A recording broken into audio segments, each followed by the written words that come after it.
The third incident was a homicide that occurred at 2:43 a.m. on Sunday, March 27. During that incident, patrol officers responded to a shooting incident on South 4th Street near San Carlos Street. When they arrived, they located an adult male suffering from at least one gunshot wound, and he was pronounced deceased at the scene. The shooter was reported to have fled on foot and still had the handgun. While managing the homicide crime scene, officers were flagged down and called to deal with yet another firearm-related incident less than half a block away.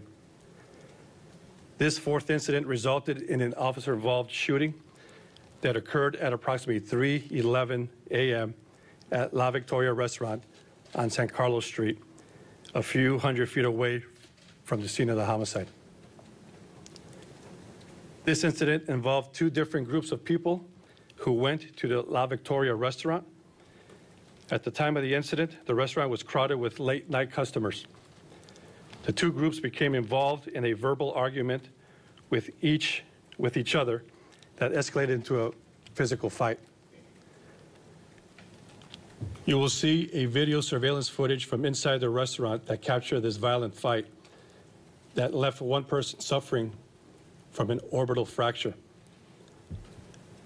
During the fight, one individual produced a handgun and brandished it at another male.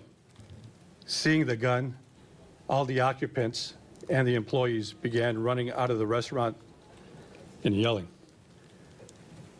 A struggle for the gun ensues, and eventually the handgun changes possession more than once. Officers only a few feet away from the restaurant working the homicide scene see people running out and are told by customers that there is a fight involving a gun happening inside the restaurant. Watching people running out of the La Victoria restaurant, an officer believes that an active shooter scenario is unfolding or about to unfold and broadcasts that information over the police radio. Officers also believed the incident at the restaurant could involve the outstanding homicide suspect. A team of officers approached the restaurant on foot as the fight was continuing. The fight moved out of the front door and onto the landing, where one individual was holding the handgun. Officers gave repeated commands to drop the gun. However, the individual does not drop the gun, and one officer shot more than one time, striking the individual. The individual was transported to a local hospital for non-life-threatening injuries. The individual who originally brought the gun to the La Victoria restaurant and brandished it during the fight was arrested for being a felon in possession of a privately made firearm or ghost gun. I will now play a short clip of some surveillance video from the restaurant.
Through the preliminary investigation, we have found what the officer knew and did not know leading up to this investigation and to the shooting. The officer knew that a homicide with a firearm had just occurred and that the suspect with the firearm had fled and could be in the immediate area. The officer knew that less than a block away from the homicide, a man with a gun inside a crowded restaurant engaged in a fight, and that panicked customers were running out reporting what was occurring. The officer knew that the person coming out of the restaurant was holding a gun and pointed it at others. The officer knew that that individual holding the gun did not drop it when commands were clearly given to him. The officer did not know who brought the gun to the restaurant.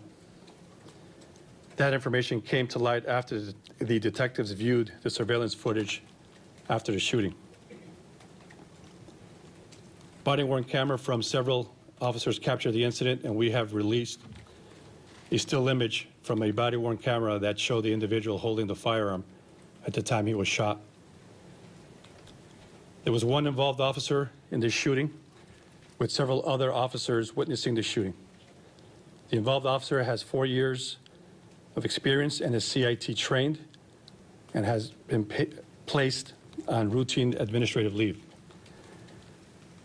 We will be releasing the officer's name at a later date. A joint criminal investigation by the Santa Clara County District Attorney's Office, the San Jose Police Department's homicide unit, is underway. The case is also being monitored by the San Jose Police Department's Internal Affairs Unit, the City Attorney's Office, and the Office of the Independent Police Auditor. The determination of whether the shooting was lawful and justified will come from the District Attorney at a later date.